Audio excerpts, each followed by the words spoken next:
When was the last time you spent time with God without asking Him for anything at all? No requests, no panic prayers, no agenda, just presence, stillness, and attention.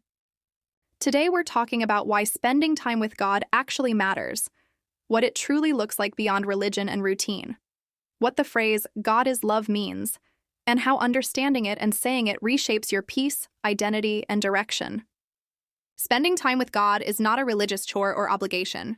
It's not checking a box, rushing through scripture, or repeating rehearsed prayers. It's not about guilt, duty, or fear. It's about intentional relationship and consistent presence. This means choosing Him daily, not occasionally. Just like any relationship, intimacy grows with attention and availability. You don't build closeness by only showing up when something goes wrong. You build it by showing up even when nothing feels urgent. Intimacy grows through listening, stillness, and consistency.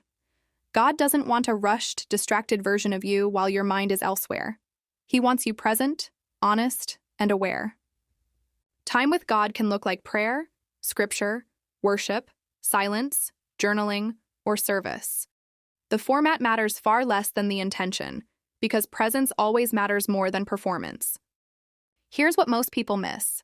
God values quality over quantity every time.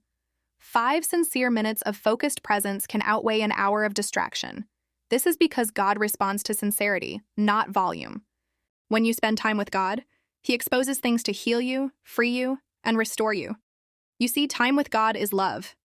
Scripture says, God is love. Not that God expresses love, uses love, or occasionally shows love. He is love itself. Love is not an action God performs. It is His essence, His nature, His identity, and His motivation. God is our Father. His love does not fluctuate with obedience or failure. It doesn't increase when you're good or disappear when you fall short. Everything God does flows from love.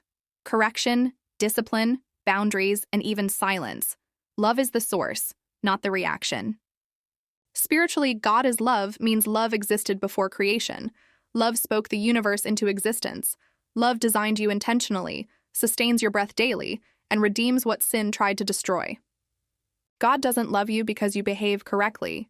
He loves you because He is God. His love is not earned through effort or obedience. Obedience is the fruit of love, not the price of it. God's love is unconditional and unwavering. It says, "I love you," period. There are no conditions and no clauses. When you consistently spend time with God, real change begins. Not suddenly or emotionally, but deeply, quietly, and permanently, starting beneath the surface where habits, fears, and wounds actually live.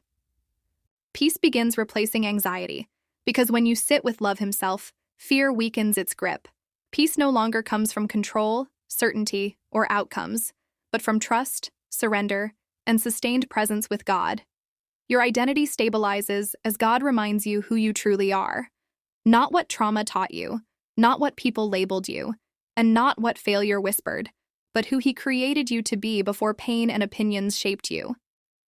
Healing begins in hidden places as God's love reaches what you buried, avoided, or suppressed.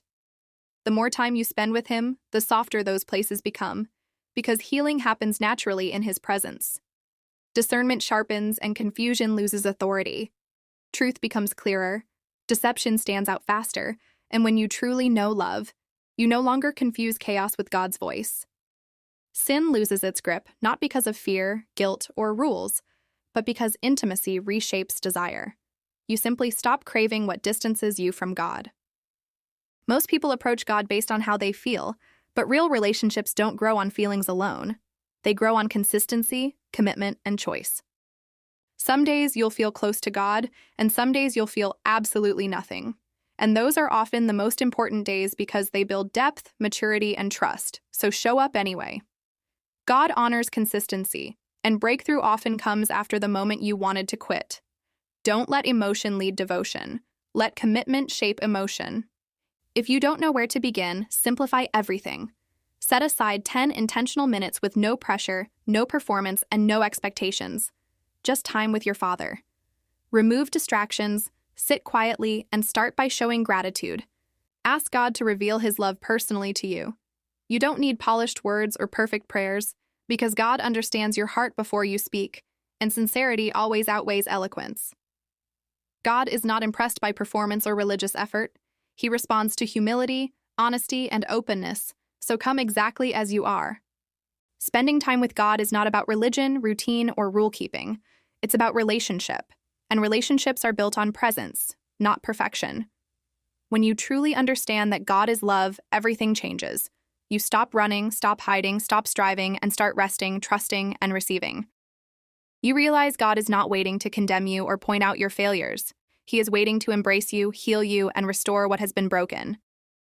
So make time, not out of fear, obligation, or pressure, but because love is inviting you into closeness, peace, and transformation.